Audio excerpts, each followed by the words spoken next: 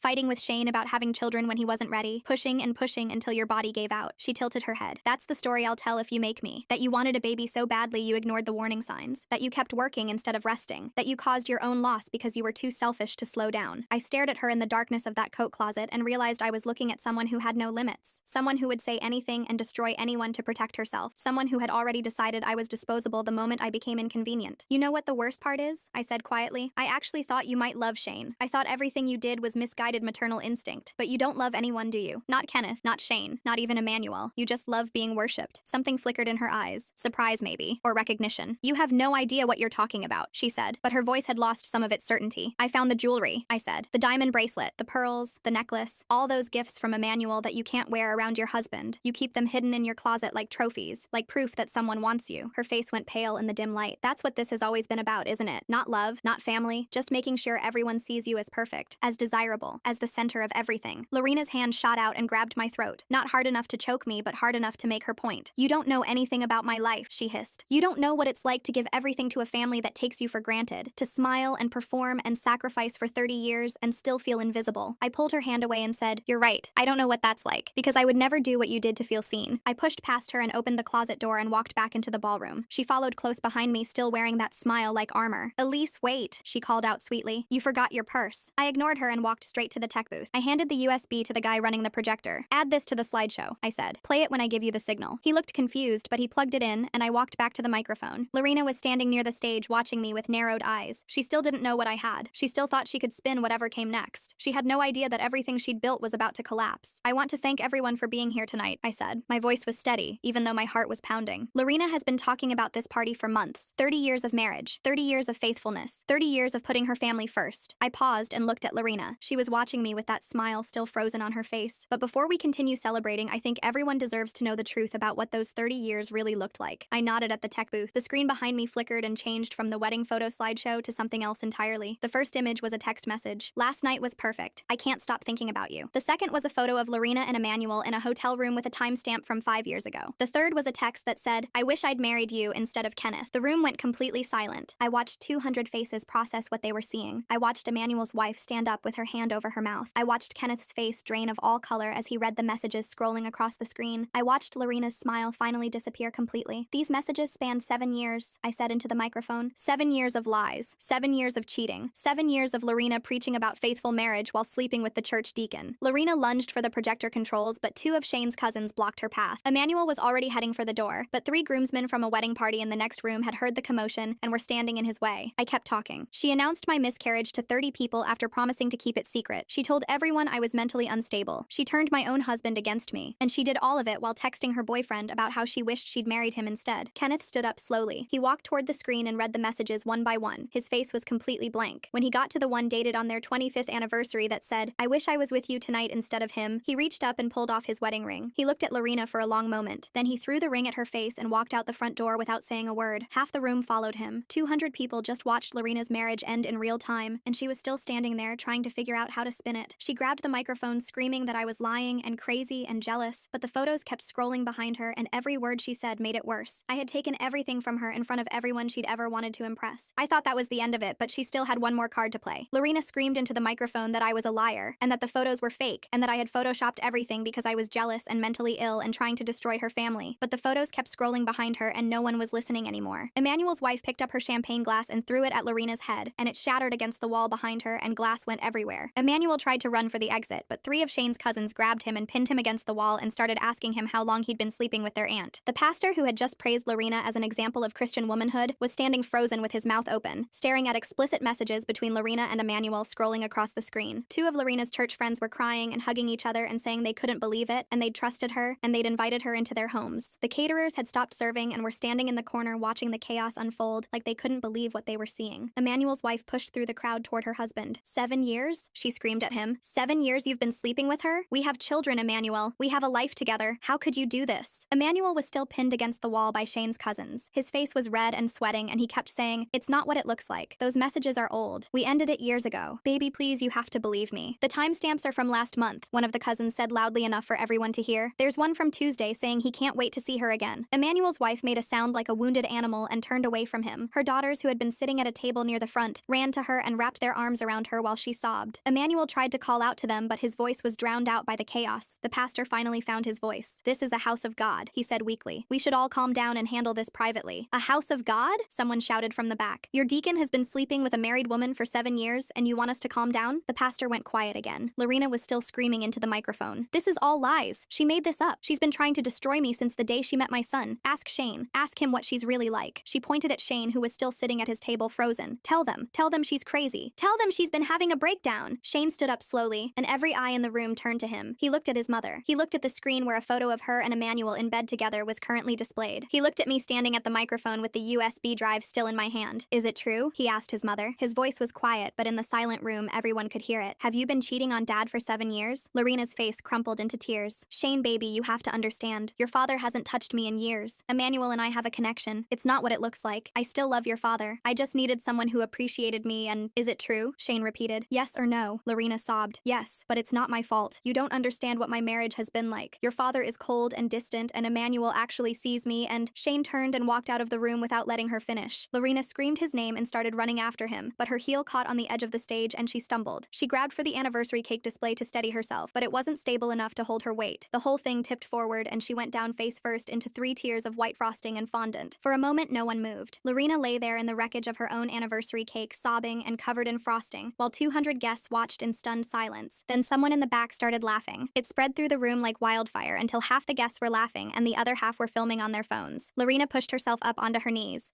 Frosting was dripping from her hair and her designer dress was ruined, and mascara was running down her cheeks in black rivers. She looked around the room at all the people who had spent years telling her how perfect she was, and found nothing but disgust and pity and barely contained laughter. "Stop filming," she screamed. "Stop it right now. This is a private family matter. You have no right. You lost the right to privacy when you made my miscarriage public," I said into the microphone. "Now everyone gets to see who you really are." I stepped down from the stage and walked toward the exit. M.I.L.'s wife grabbed my arm as I passed and said, "Thank you. I've suspected for years, but I never had proof." I nodded and kept walking. Lorena was screaming my name now. "Elise! Elise, get back here! You can't just leave! You ruined everything! You destroyed my family! Elise!" I was almost at the door when Shane stepped in front of me. His face was pale and his eyes were red, and he looked like someone had just told him everything he believed was a lie. "How could you do this?" he asked. "How could you humiliate her like that in front of everyone?" I stared at him and felt something cold settle in my chest. She announced my miscarriage to 30 people after promising to keep it secret. She told everyone I was crazy. She threatened to tell people I caused my own miscarriage. And you chose her. Every single time you chose her. He shook his head. "She's my mother. And I'm your wife. I was your wife. And you never once chose me." I reached into my purse and pulled out the burner phone I'd taken from Lorena's closet the day I found the messages. I pressed it into his hands. "This has everything. Every message. Every photo. Every lie she told your father for 7 years. I was going to show you privately. I was going to give you the chance to handle it as a family. But you told me I faked the screenshots. You told me I was crazy. You moved out and stayed with her and let her threaten me." I stepped around him toward the door. So I handled it the only way she left me. Lorena was still screaming my name behind me. I could hear her sobbing and choking on frosting and begging someone to help her up. I didn't look back. I walked out of that ballroom and into the cool night air and kept walking until I reached my car. My hands were shaking as I unlocked the door and slid into the driver's seat. I sat there for a long time staring at nothing. I had just destroyed my mother-in-law's marriage and reputation in front of 200 people. I had just ended my own marriage in the most public way possible. I had just burned down every bridge I had to the family I'd married into 5 years ago. And I didn't feel guilty. I didn't feel bad. I felt free. For the first time since that dinner when Lorena announced my miscarriage to 30 people, I felt like I could finally breathe. My phone buzzed. A text from Danielle. "I just saw on Facebook that something happened at the anniversary party. Are you okay? What did you do?" I typed back, "I'll tell you everything. Can I stay at your place tonight?" She responded immediately. "Already making up the guest room. Get here safe." I started the car and pulled out of the parking lot and drove toward Danielle's apartment without looking back at the hotel, where my mother-in-law was still covered in cake and crying about how I'd ruined her life. She had ruined mine first. I'd just returned the favor.